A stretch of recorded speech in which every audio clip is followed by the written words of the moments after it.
남편과 친한 후배의 외도 사실을 다 알게 된 저는 마음이 무너지는 심정이었습니다. 그런 제 앞에서 남편은 무릎을 꿇고 두 손이 닳도록 싹싹 빌었습니다. 그런데 남편이 비는 이유는 외도한 사실을 용서해달라고 비는 게 아니었습니다. 황당하게도 남편은 저에게 제발 이혼 좀 해달라고 빌고 있었던 거죠.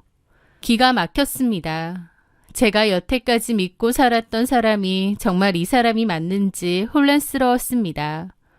어떻게 당신이 나한테 이럴 수 있냐고 소리치자 그 인간은 저랑 사는 게 너무 지옥 같고 힘들다고 자기는 새 출발하고 싶으니 끝내달라고 절규하더라고요. 한때는 마치 제 보호자처럼 든든하고 듬직했던 그 남자. 하지만 지금은 저와 제 딸까지 지긋지긋하다며 이혼해달라는 그 남자. 그 남자와 저의 질긴 인연에 대한 이야기를 지금부터 해보려 합니다. 연애 시절 남편은 정말 좋은 사람이었습니다. 가진 건 별로 없었지만 마음만은 누구보다 부자인 사람이었죠. 저희 집 사정은 워낙에 어려웠는데요. 엄마가 아빠랑 이혼을 하시고 혼자서 저와 남동생을 키우셨어요. 아버지의 부재로 일찍이 삐뚤어지고 철딱선이 없던 남동생은 온갖 사고를 치고 다녔습니다. 그 바람에 집안은 늘 위태로웠죠. 그런 제 옆을 묵묵히 지켜주면서 도와준 사람이 바로 남편이었습니다. 저에게 많은 위로가 되었을 뿐더러 제 남동생 문제까지 자기 일처럼 나서서 챙겼거든요. 엄마 말도 제 말도 안 듣던 남동생이 유일하게 마음을 연 사람이 바로 남편이었죠. 파출소에 사고친 동생을 데리러 가는 것도 남편이었고 말없이 동생과 함께 밤새도록 거리를 걸어주던 것도 남편이었습니다. 남편이 진심으로 동생을 대하자 동생은 서서히 방황을 멈췄습니다. 동생은 저희 남편을 몹시 잘 따랐고 저한테도 세상에 그런 사람 없다는 소리를 곧잘 했죠. 저희 엄마도 그런 제 남친을 정말 좋은 사람이라고 말씀해 주셨습니다. 세상에 이렇게 착하고 인성 좋은 사람 만나기 힘들다면서 결혼해서 제가 행복한 가정을 꾸릴 수 있을 것이라며 기대를 많이 하셨죠. 남자친구와 저는 같은 대학교에 다니지는 않았지만 서로의 학교 친구, 선후배 등 모르는 사람이 없었습니다. 서로의 학교 도서관에 가서 함께 공부도 했고 각자의 친구들과 다 같이 어울려 지냈거든요. 남자친구는 섬세하고 남을 배려하는 성격 때문인지 주변의 선후배도 참 잘 챙겨주긴 했었어요. 그래서 남친 주변에는 항상 사람들이 많았고 그 사람들이 힘든 일이 있으면 남친에게 연락도 많이 했었습니다. 남을 잘 챙겨주는 성격이라는 게 좋을 때도 있지만 여자친구로서는 너무 힘들 때도 있더군요. 특히 남친의 여자 후배 한 명이 있었는데요. 이름은 최설아였습니다. 그런데 남친이 그 여자 후배를 너무 챙겨주고 친밀하게 지내는 것을 알게 되었어요. 그리고 그로 인한 여러 가지 문제들이 발생했죠. 그 후배는 저도 몇 번 함께 만나 얼굴을 잘 알고 있던 후배였는데 뭐든 혼자 힘으로 잘 해결하지 못하고 항상 남의 도움을 받는 스타일이었습니다. 그리고 그 도움은 주로 제 남친에게 많이 했습니다. 그 여자애는 옷차림새도 핸드백도 모두 명품으로 가지고 다녔었고 대학생의 나이에 차도 끌고 다닐 정도로 부유한 집안의 여자였습니다. 그런데 남친 말로는 멘탈이 유약하다고 하고 그래서 손이 많이 가는 후배라고도 했죠. 이해하려고 했는데 저랑 만날 때까지도 그 후배 여자애를 챙기는 겁니다. 미안해. 내가 좀 가봐야 할 것 같아서 이따가 연락할게. 저는 화가 나서 따졌죠. 오빠, 오늘은 나랑도 중요한 날이잖아. 2달 전에 이미 약속해놓은 날이라고. 꼭 가야 돼? 매번 보니까 중요한 일로 부르는 것도 아니더만. 걔가 뭐 안 좋은 일이 있나 봐. 내가 잠깐 들러서 무슨 일인지 대충 해결만 해주고 돌아올게.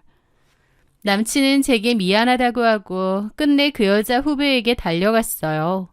그리고는 몇 시간이 지나도록 연락이 없었고 제가 전화를 걸어도 받지 않았죠. 저는 너무 화도 나고 비참하기도 하고 여러 가지 생각이 들더군요. 다음 날 남친이 제 학교에 찾아와 용서를 빌었는데 화는 났지만 여태껏 그래왔듯이 그날도 물 흐르듯이 그냥 넘어가 주었습니다.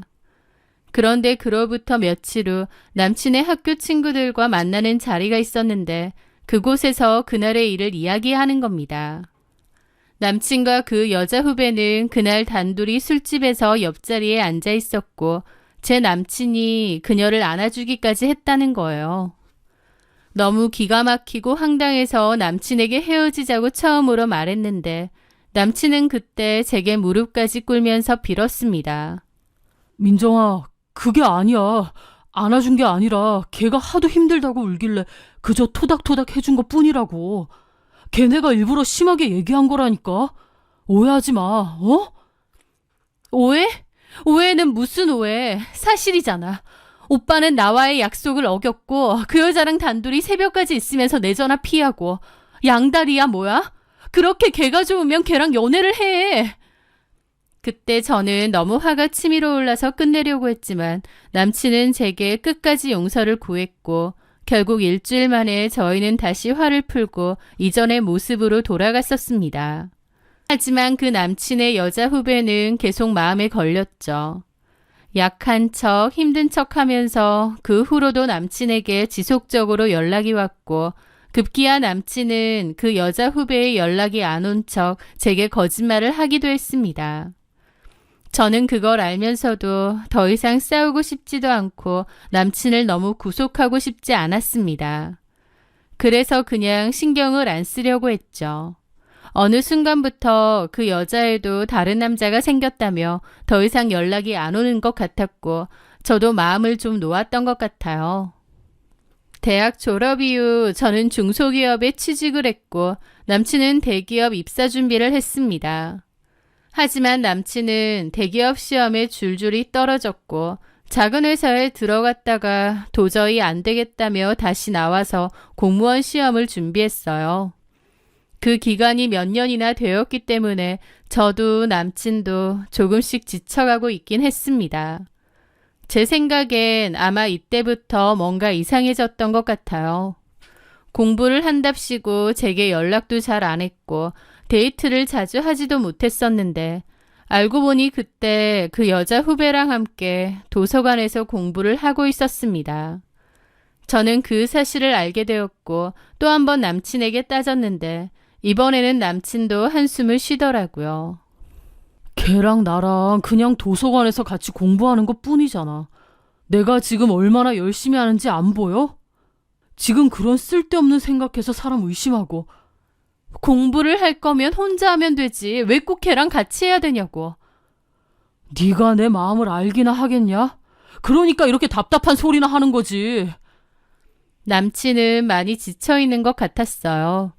그리고 제가 이런 오해를 하는 것 자체를 더 이상은 이해하기 힘들다고 말했습니다. 그때 저희가 연애를 한 지 7년이라는 시간이 지났을 때니 이렇게 나올 만도 했겠죠. 그 후로도 몇 번 크고 작은 다툼이 이어졌고 저는 급기야 헤어질 생각까지도 했었습니다. 하지만 그때 제 남동생이 저를 말렸어요. 누나, 내가 이렇게 마음 다잡고 사람 구실하며 살고 있는 거 다 형 때문인 거 알잖아. 나 그때 형 아니었으면 아직도... 어쨌든 누나가 그러면 안 되지. 형이 우리한테 얼마나 잘했는데. 그건 아는데 그 여자애랑 계속 만나고 그런다니까 나도 너무 지쳐. 누나, 그런 거 좀 이해해줘. 상현이 형 성격 알잖아. 남 잘 챙기고. 그러니까 우리 가족도 자기 가족처럼 챙기고 나한테도 그렇게 한 거야. 내 보기엔 그 여자한테 별 생각이 있는 게 아니라 그 형 원래 성격이 그래. 누나가 생각하는 그런 거 아닐 거야. 그렇게 남 챙기고 정 많은 사람이니까 나한테도 그렇게 한 거지. 누나 그 형이랑 헤어지면 더 나은 사람 만날 수 있을 것 같아? 상현이 형은 누나한테는 베스트라고. 어느새 남동생은 제 남친에 대한 믿음이 강하게 자리 잡혀 있었고 제게 절대 헤어지지 말라는 말까지 했습니다. 엄마와 남동생의 적극적인 권유로 저는 남친과의 몇 번의 고비를 넘겼지만 결국 결혼을 하게 되었습니다. 사실 오랫동안 사귀면서 이미 여러 번 실망을 했고 관계를 끝냈어야 했는데 결국 정과 의리 때문에 결혼까지 한 것 같아요. 어쨌든 저희는 결혼했는데 남편은 그때까지도 공무원 시험에 합격하지 못했기에 아르바이트를 했던 상황이었습니다. 집안의 생계는 제가 거의 책임을 지고 있었고요. 대출로 시작한 살림이니 어떻게든 돈을 아껴야만 했었죠. 남편은 결국 공무원 시험을 포기하고 작은 회사에 취업을 했습니다. 그런데 남편은 그 회사가 마음에 안 들고 이렇게 사는 게 힘이 든다고 투덜대기 시작하더군요. 저는 투덜대는 남편을 위로하며 용기를 주었지만 남편은 점점 더 지쳐가는 듯한 모습이었습니다. 저희 사이에는 아이도 있었는데 오히려 결혼 생활이 이어질수록 남편은 점점 밖에서 보내는 시간이 많아졌습니다. 남편은 아이에게도 시큰둥했고 회사 일이 힘들다는 소리만 반복했죠. 바보같이 남편이 정말 힘들고 바빠서 그런 줄만 알고 한약까지 지어서 열심히 먹였고 남편에게는 좋은 화장품, 좋은 옷을 사주려 노력했습니다. 하지만 제 노력에도 남편의 반응은 정말 냉담했습니다. 남편은 나아질 기미가 없어 보이는 우리 형편이 구질구질해 보이고 싫다고 했어요. 남편과 저 둘 다 맞벌이를 하고 있었고 대출이 많긴 하지만 조금씩 갚고 있었고 그리 나쁜 상황은 아니었는데도 남편은 늘 불평불만이었죠. 저는 살림살이에 좀 보탬이 됐으면 해서 주말에는 집 앞 반찬 가게에서 아르바이트도 좀 했습니다. 그런데 남편은 그런 제가 창피하다며 음식 냄새 난다는 말까지도 하는 거예요. 아주 옷이랑 온 집안에 음식물 냄새가 진동을 하네. 역하다 역해. 무슨 말을 그렇게 해. 나는 한 푼이라도 더 벌려고 일하는 건데. 그래, 내가 죽일 놈이네. 나같이 능력 없는 놈 만나서 당신이 한 푼이라도 더 벌려고 고생하는 거지. 도대체 왜 자꾸 그러는 거야? 이렇게 사는 거 구질구질 짜증나서 그래. 부모라도 잘 만났어야 되는데. 그만하자. 무슨 말을 하겠냐. 남편의 표현은 점점 더 거칠어지기 시작했습니다. 남편은 저희 집, 자기가 다니는 회사까지 다 마음에 안 들어 했습니다. 급기야 저와 저의 집안을 모독하는 발언까지도 서슴지 않고 하는 거예요. 저도 화가 아주 많이 났고 한동안 친정에 가 있기도 했습니다. 그런데 그 시기 동안 남편은 제게 전화 한 통 하지 않았습니다. 뭔가 이상한 느낌이 들었죠. 그 와중에도 엄마는 제 남편 편을 들었습니다. 엄마는 과거에 아빠와 이혼을 하고 고생을 많이 하셨기에 이혼만은 절대 안 된다고 극구 반대를 하셨어요. 엄마 꼴을 봐라. 네 아빠랑 이혼하고 네 동생 어떻게 컸니? 그리고 엄마가 얼마나 고생한지 너 잘 알지? 그러니까 이혼 생각은 꿈에도 하지 마. 남편이 저에게 사과도 안 했지만 아이가 아빠를 찾는 데다 엄마도 돌아가라고 해서 어쩔 수 없이 집으로 들어갔습니다. 남편과 제 사이는 몹시 안 좋았고 냉랭했어요. 남편은 마치 마음이 딴 데 가 있는 사람처럼 굴었습니다. 자기는 이렇게 살 사람이 아닌데 마치 저 때문에 이렇게 구질구질 산다고 생각하는 것 같았죠. 그런데 얼마 후 남동생에게서 충격적인 이야기를 전해 듣게 되었습니다. 제 남편이 어떤 여자와 다정하게 회사 앞에서 만나 근처 술집으로 가는 모습을 보았다는 거예요. 남동생도 충격이 꽤 큰 모양이었죠. 매형한테 누나랑 잘 좀 풀어보라고 말하려고 회사에 찾아갔거든. 그런데 회사 앞에서 보니 매형이 어떤 여자랑 만나서 다정하게 어딜 가는 거야. 뭔가 싶어서 내가 몰래 따라갔더니 어떤 술집에 들어가더라고. 보통 사이 아닌 것 같던데. 일단 내가 사진 그때 찍어놓은 게 있거든. 한번 봐봐. 좀 흔들렸는데 얼굴은 찍혔으니 누나가 아는 사람이면 알아챌 수 있을 거야. 남동생은 흔들린 사진 한 장을 제게 보냈습니다.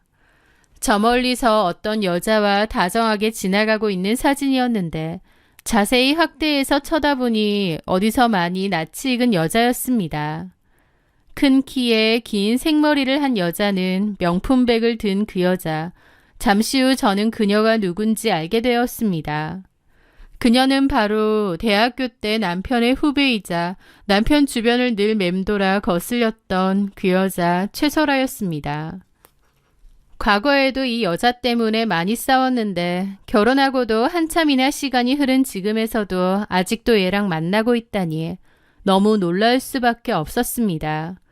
그리고 더불어 요즘 남편의 행동들이 혹시 이 여자의 때문인가 싶어서 너무 화가 나더라고요.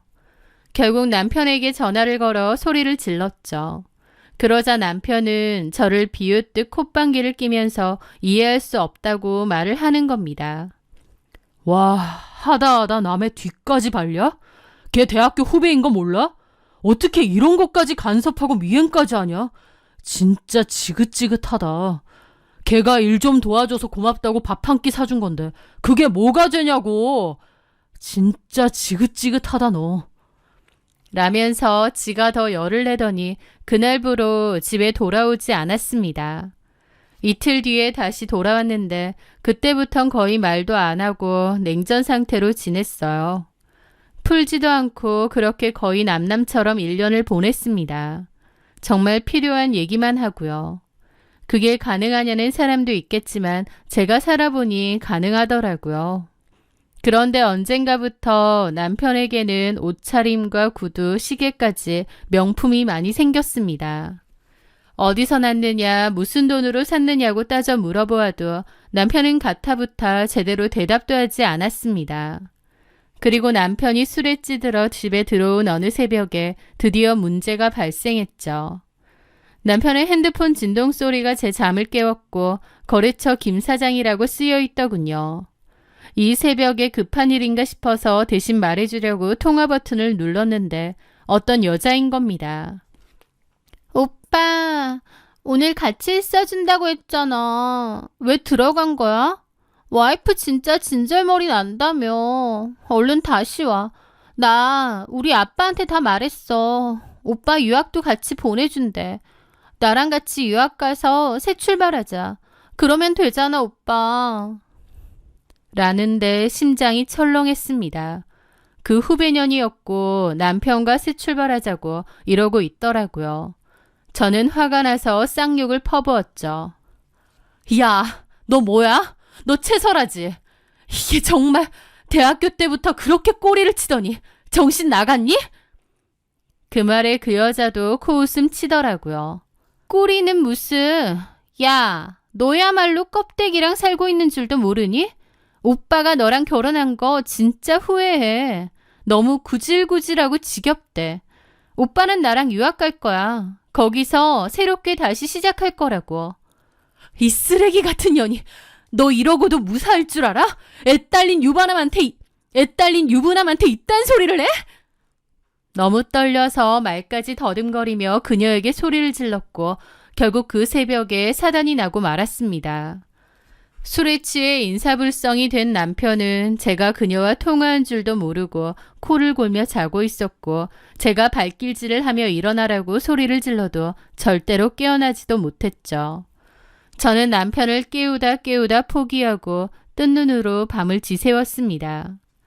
다음 날 남편이 눈 뜨자마자 따져 물었습니다.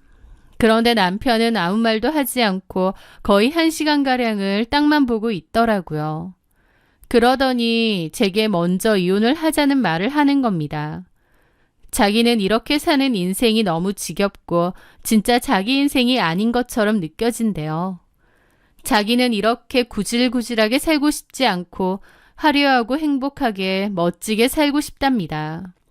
그런데 저랑 결혼해서 다 망쳐버린 것 같다면서 다시 되돌리고 싶대요. 되돌릴 수 있는 방법이 그 여자고요. 최설아 그 여자가 남편에게 같이 유학 가자고 그리고 돌아와서 자기 아버지 회사에서 일하라고 했답니다. 자기는 최설아랑 새로운 인생을 살고 싶다는 말을 하더군요. 어찌나 기가 막히고 황당하던지 웃음밖에 나오지 않았어요. 자신은 새 출발하고 싶으니 놓아달라는 말을 하더군요. 그러면서 무릎 꿇고 비는 겁니다. 바람펴서 미안하다 용서해달라고 비는 게 아니라 이혼해달라고 비는 거였죠. 그걸 보는 제 마음이 얼마나 참담했겠나요. 저는 이를 악물며 말했죠. 참 더럽네 이 상황이. 야, 내가 어떻게든 이 가정 지켜보려고 너 이해하려고 가진 노력 다 했는데 너는 고작 새 출발하고 싶고 더 멋들어지게 살고 싶어서 이혼하자는 소리를 해? 이럴 거면 내가 아니라 그년이랑 결혼하지 왜 나한테 결혼하자고 했어? 그때는 그년이 결혼 안 해준다고 했나 보지? 근데 이제 와서 남의 떡이 커 보인다고 유부남인 너랑 놀아나고 새장가 오라고 하니까 눈이 뒤집히디? 그 말에 남편도 벌떡 일어나더라고요. 그래, 눈이 뒤집히더라. 내 평생 구경도 못 해본 좋은 옷, 좋은 차, 고급 식당 다 설아 때문에 해봤어. 근데 해보니까 그게 맞아 나한테. 나 그렇게 살아야 되는데 너한테 인생 잘못 저당 잡힌 것 같아. 뭐라고? 그걸 말이라고 하니? 어떻게 그런 말을 할 수가 있어? 나는 둘째치고 우리 서연이는 자식 생각은 눈꼽만치도 안 해? 모르겠고 이제 이런 거 다 지긋지긋하다. 앞으로는 나 혼자만 생각하고 살 거야. 적당히 너랑 결혼해서 이렇게 살면 된다고 생각했는데 설아 만나고 보는 세상이 달라지고 시야가 확 트였어. 아, 이런 세상도 있었는데 내가 너무 우물한 개구리였나 이제 알겠더라. 서연이는 네가 키워. 내가 양육비는 챙겨 보낼 테니. 저는 소리를 질렀습니다. 야, 이 등신아, 정신 차려. 걔가 뭐가 아쉬워서, 걔네 부모가 뭐가 아쉬워서 너같이 나이 처먹은 유부남한테 지원을 해주겠어. 너 그거 말도 안 되는 소린 것도 몰라? 그 말에 남편은 코웃음을 치더라고요. 이것 봐. 네가 평소에 나를 얼마나 무시했길래 그런 소리를 하냐? 미안하지만 전혀 아니야. 설아에게 나는 존경받는 멋진 남자라고. 걔네 부모님도 나 엄청 좋아하셔. 그게 현실이야. 네가 뭐라고 악을 쓰든. 남편의 말을 듣고는 정말 어안이 벙벙했습니다. 남편과 제가 싸우는 소리에 아이가 깨서 방으로 왔고 결국 부부싸움은 거기서 일단락이 되었습니다. 저는 하루 종일 반쯤 정신이 나간 상태로 멍하게 있었습니다. 바람핀 남편이 오히려 이혼을 요구하고 이렇게 살기 싫다는 이 상황, 너무 어처구니가 없었죠. 모든 사실을 알게 된 저희 친정엄마는 저 몰래 남편을 찾아가서 부탁까지 하셨나 보더라고요. 하지만 남편은 정말 잔인할 정도로 냉정하게 친정엄마를 거절했고 같이 간 남동생도 충격을 받고 화가 나서 주먹으로 남편을 흠씬 두들겨 패주었다고 들었습니다. 남편은 그 일을 꼬투리 잡아 네 남동생 콩밥 먹이기 싫으면 좋게 이혼하라고 협박했고요. 남동생은 콩밥 먹어도 되니 그 자식 죽여버린다는 소리까지 했습니다. 저만 치나 남동생도 매형을 믿었던 만큼 배신감이 엄청난 것 같더라고요. 저는 남편에게 정도 다 떨어졌고 또 남동생을 생각해서 그냥 이혼하기로 했습니다. 남동생은 자기 때문이냐며 미안하다고 눈물까지 흘렸는데 저는 너 때문 아니라고 그런 인간하고 나도 더는 못 살겠어서 이혼하는 것뿐이라고 했습니다. 하지만 이혼하고 나서도 그때 일의 충격이 너무 컸고 사람에 대한 배신감 때문에 인생을 자포자기하는 심정까지 되었습니다. 이혼이라는 과정이 사람을 얼마나 나락으로 떨어뜨리고 힘들게 하는지 그때 알게 되었죠. 아이는 아이대로 적응 못하고 저는 저대로 정신 못 차리고 있고 저희 모녀는 순식간에 나락으로 떨어지는 것 같았습니다. 제가 하도 정신을 못 차리고 있으니 친정엄마는 저희 모녀와 함께 살면서 챙겨주시기도 했어요. 그런 인간인지 모르고 결혼하라고 해서 미안하다고 하시면서요. 엄마가 알고 그러셨나요? 오랫동안 사귀고 결혼 후 살맛대고 살아온 저도 그 사람에 대해 다 몰랐는데요. 하루에도 몇 번씩 울었다 웃었다 미친년처럼 방황을 했습니다. 회사도 그만뒀고요. 그러다가 엄마와 남동생 손에 이끌려 정신과에 가서 진료를 받았습니다. 지독한 우울증에 걸렸더군요. 그 치료를 받으며 우울증 약을 처방받아 먹기 시작했습니다. 이혼 후 한 1년 동안은 수도 없이 방황하며 힘들어하기만 했어요. 그러던 어느 날 딸아이가 제게 말했습니다. 엄마, 우리 엄마는 세상에서 제일 멋지고 예쁜 엄마였는데 요즘은 왜 그래? 다시 우리 엄마 모습으로 돌아와 주면 안 돼? 딸아이의 말에 저도 눈물이 막 쏟아지더라고요. 미안하다. 정말 미안해. 이런 꼴만 보여서. 엄마, 다시 예전으로 돌아갈게. 조금만 기다려줘. 어린 딸아이를 생각해서라도 계속 그렇게 살 순 없었습니다. 그날 이후부터 세상과 맞서 싸워가기로 결심했죠. 제가 이런 꼴로 살고 있는 것이 오히려 그 연놈들을 도와주고 있는 것 같았거든요. 제 딸 앞에서도 당당하게 살아가는 것이 엄마로서 해야 할 역할이라고 생각이 어느 순간 번쩍 들었던 거죠. 저는 이혼 후 받은 위자료와 친정엄마에게 빌린 돈을 종잣돈 삼아 작은 사업을 시작했습니다. 바로 이유식 및 반찬 배달 사업이었죠. 반찬 가게에서 일했던 경험이 있었고 또 제 딸을 키우며 건강한 먹거리에 대해 고민했던 경험을 살린 저만의 도전이었습니다. 처음에는 작은 공유 주방에서 시작했습니다. 새벽 4시에 일어나 도매시장에서 가장 신선한 재료를 떼우고 밤새도록 육수를 우리고 재료를 다듬어 이유식과 반찬을 만들어 동네 맘카페를 통해 주문을 받았습니다. 잠잘 시간도 없이 고됐지만 좋은 후기들을 보며 저는 다시 살아갈 힘을 얻었습니다. 정성과 진심이 담긴 제 음식은 엄마들 사이에서 금세 입소문이 났고 주문량이 감당할 수 없을 만큼 늘어났습니다. 저는 과감하게 대출을 받아 가게를 열었고 엄마의 식탁이라는 이름으로 정식 사업체를 차렸습니다. 밤낮 없이 메뉴를 연구하고 발로 뛰며 영업했습니다. 그렇게 2년 만에 제 회사는 직원 수 10명이 넘는 온라인 식품회사로 성장했죠. 그렇게 성공 가도를 달리기 시작하면서 이사도 갔습니다. 남편은 이혼을 할 당시에 아이의 양육비를 굉장히 낮게 책정했었는데요. 제가 그 당시에 거의 정신병에 걸릴 정도로 힘이 없는 상태였던지라 양육비 때문에 싸우고 싶은 마음도 여력도 없었습니다. 그런 제 상황을 이용해서 남편과 그 여자는 최소한의 양육비만 주고 있었어요. 그리고 더욱 황당했던 것은 남편은 이혼 후 아이를 보러 오지도 않았습니다.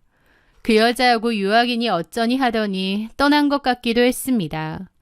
사실 아이를 생각해서라도 그런 아빠는 안 만나는 것이 오히려 더 낫겠다는 생각도 들더라고요. 그리고 나중에는 전화번호도 바꿨고요. 저는 사업에 성공을 하면서 몰라보게 달라졌습니다.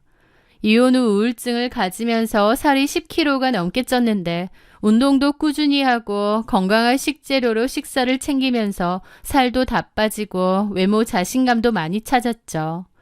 회사 대표다 보니 옷차림이나 화장도 신경을 많이 썼고요. 그런 제 모습에 딸아이가 가장 좋아해 주었습니다. 저는 엄마, 남동생, 그리고 딸과 함께 여행도 자주 다니고 행복한 삶을 살고 있었어요. 남들이 보면 제가 이혼하고 벼락부자가 된 것이라고 생각할 수도 있을 것 같은데 사실 그 말은 맞습니다. 남편과 살 때는 감히 상상도 하지 못할 만큼의 큰 돈을 매월 벌고 있고 아주 감사하게도 계속해서 그 금액은 커져가고 있었으니까요. 그러던 어느 날 저는 상상도 못할 사람을 우연하게 만나게 되었습니다. 그날은 가족들이랑 괌으로 여행을 가기로 했고 저녁 비행기였거든요. 그래서 회사에 휴가를 내고 집으로 일찍 퇴근을 했는데요. 택배 기사와 함께 엘리베이터를 타게 되었습니다. 그런데 택배 기사는 웬일인지 저를 힐끔힐끔 쳐다보는 것 같더라고요. 뭔가 이상한 느낌이 느껴져 엘리베이터 거울로 힐끔 택배 기사를 쳐다보았는데 그 남자가 바로 제 전남편이었습니다. 전남편도 저를 알아보는 것처럼 힐끔거리더군요. 당신 뭐야? 아, 오랜만이네. 여기서 왜 이러고 있어? 그년이랑 유학 안 갔어? 당신은 이 아파트에 무슨 일로? 하면서 쭈뼛거리면서 저를 보더라고요. 그리고 저를 위아래로 훑어보더니 많이 달라졌네. 사업한다는 얘긴 들었던 것 같은데 여기 살아? 많이 성공했나 보다. 저는 어이가 없어서 전 남편을 보고 있는데 마침 엘리베이터가 도착을 했습니다. 저는 대꾸 없이 전 남편을 지나쳐 엘리베이터에서 나왔죠. 그리고 갑자기 그 불륜녀는 뭐하고 있는지, 유학 간다던 남편은 왜 저러고 있는지 궁금해졌습니다. 도대체 어찌된 영문인지도 알아보고 싶어진 거죠.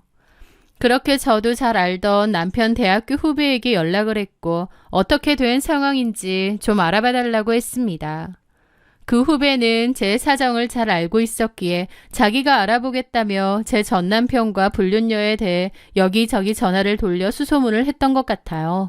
그러다가 알게 된 사실은 최설아 그 여자가 다른 부잣집 남자를 만나서 제 전 남편은 버리고 시집갔다는 이야기였습니다.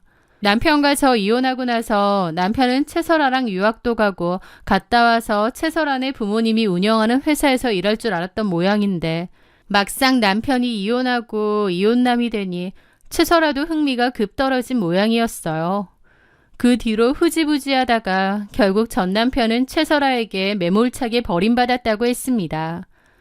전 남편은 최설아의 아빠가 운영하고 있는 회사까지 찾아가 사정사정을 했었나 봅니다. 처자식 다 버리고 왔다고 하면서요. 하지만 그 집안에서는 냉정하게 선을 그었답니다. 그 아버지가 그렇게 말했대요. 그렇게 처자식 버린 남자라면 내 딸하고 결혼해도 얼마든지 내 딸도 버릴 수 있는 거 아니냐고요. 그러면서 전 남편과의 인연을 완전히 잘라버렸고 전 남편은 억울하다며 그 회사에서 난동 피우다가 경찰에까지 잡혀갔답니다. 게다가 최설아의 아빠가 힘을 썼는지 전 남편은 원래 다니던 회사까지 잘렸다고 했죠. 그나마 잘리면서 받은 퇴직금이라도 있었는데 전 남편은 그 성격상 다른 사람 일에 참견하고 도와주기를 좋아하다가 꼴 좋게 사기까지 당했다고 하더군요. 그리고 현재 원룸에서 월세 생활을 하고 있다고 합니다. 그러면서 창피하지도 않은지 자기 사정 다 말하면서 대학교 후배들에게까지 일자리 소개시켜 달라고 하고 다닌답니다. 자기가 예전에 잘 챙겨주지 않았냐고, 그러니까 이제 자기를 좀 도와달라고요. 그런데 그 와중에 제대로 된 경력이나 기술은 없으면서 눈은 높아서 연봉만 높게 쳐달라고 하고 다닌다는데 회사 선후배들 사이에서도 안 좋게 소문 다 났답니다. 허영심만 드글드글해서 바람피고 이혼했는데 상대 여자 집에서도 팽당하고 저 모양으로 산다고요. 그 얘기를 듣는데 참 어처구니가 없으면서도 씁쓸하기도 하더라고요. 그 후배가 그러는 겁니다. 그래도 언니랑 딸내미 버리고 간 사람이 행복하게 잘 살고 있는 것보단 낫잖아요. 그 오빠 그러고 산다는 얘기를 들으니까 내 속이 다 시원해요. 그래, 거짓말 안 할게. 한편으로는 속이 시원하고 또 아이 아빠라는 생각하니까 한편으로는 씁쓸하고 그래. 어쨌든 알아봐줘서 고맙다. 후배에게 전해 들은 이야기를 곱씹어보니 마음이 참 복잡하더군요. 그 사람들이 미쳤다고 당신 같은 남자를 사위로 맞이하고 그렇게 다 퍼주겠냐고. 정신 차리라고요. 하지만 남편은 한치 앞날도 모르고 진짜 소중한 것들을 아무렇지 않게 다 버렸죠. 꼴 좋다 싶으면서도 그래도 아이 아빠라고 그렇게까지 망가졌다는 소식이 마냥 좋지만은 않더라고요. 남편은 이미 충분한 벌을 받고 있었습니다. 그 내연녀한테 버림받은 데다 사기까지 당해서 돈도 다 날리고 힘든 나날을 보내고 있었으니까요. 가끔 저를 보호자처럼 아껴주고 챙겨주던 과거의 모습이 떠오릅니다. 그때 그 모습만큼은 진심이라고 믿고 싶네요. 아름답고 행복했던 추억마저 거짓이라고 생각하고 싶지는 않거든요. 그날 저녁 저는 딸과 엄마와 함께 괌으로 떠났고 푹 쉬다가 왔습니다. 잠시 올려다본 오늘 하늘이 참 맑고 푸른 것 같더라고요. 저희 가족의 인생도 앞으로 이렇게 늘 맑은 날만 계속되길 바라며 이 이야기를 들어주시는 분들에게도 그러하길 바라겠습니다. 제 사연 들어주셔서 감사합니다.